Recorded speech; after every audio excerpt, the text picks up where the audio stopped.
জনগণের ভোটে নির্বাচিত হওয়ার পরেও যাকে ঢাকার মেয়রের দায়িত্ব দেওয়া হয়নি সেই ছেলেটি ইন্ডিয়ান ইসরায়েল কোর্ট এখন তার পক্ষে রায় দিয়েছে। এখন সম্পূর্ণ প্রতিহিংসাবশত দেখবেন এর ব্যাকগ্রাউন্ড মধ্যে ছাত্রলীগ লুটপাটে চূড়ান্ত করার লক্ষ্যে ইশরাককে ওখানে বসতে দেওয়া হচ্ছে না। কোর্টের আইন যদি না মানা হয় তাহলে তাকে বন্য এবং ফ্যাসিস্ট বলা হয়। সরকার কি সেই লাইনে যাচ্ছে কিনা এখন চিন্তার বিষয়। আমি বেশি কথা বলবো না, আরেকটা আবালই বলবো, এতই ছোট যে এগুলো আবালের মতো কথা বলছে যে আওয়ামী লীগের কাছ থেকে টাকা নিয়ে বিএনপি রাজনীতি করে। বাবা, বিএনপি যখন রাজনীতি করছে তোমার বাপেরও জন্ম হয় নাই, তোমার তো জন্ম হয় নাই।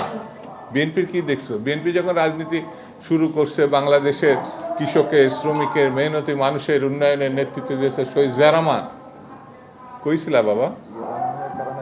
কথা বলার আগে একটু চিন্তা করবা, কথা বলার আগে একটু ভাববা।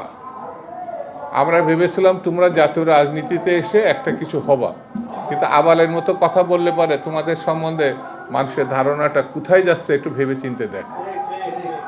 বিএনপি একমাত্র দল যেই দলের নেতৃত্বে এসে আপসীন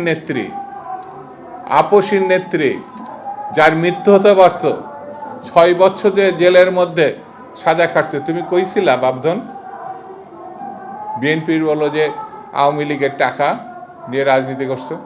যদি বিএনপির লোকরা প্রস্রাব করে একমাত্র, তাহলে প্রস্রাবের তোরে ভেসে বঙ্গোপসাগরে গিয়ে পড়বে। সবকিছুর একটা সীমা থাকতে হবে।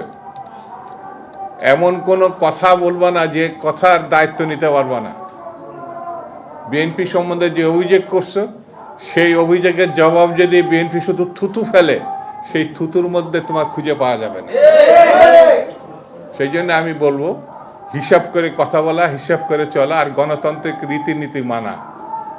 এটি যদি ব্যর্থ হও তাহলে ফ্যাসিস্টদের তুমি একজন হিসাবে নিজেকে চিহ্নিত করো।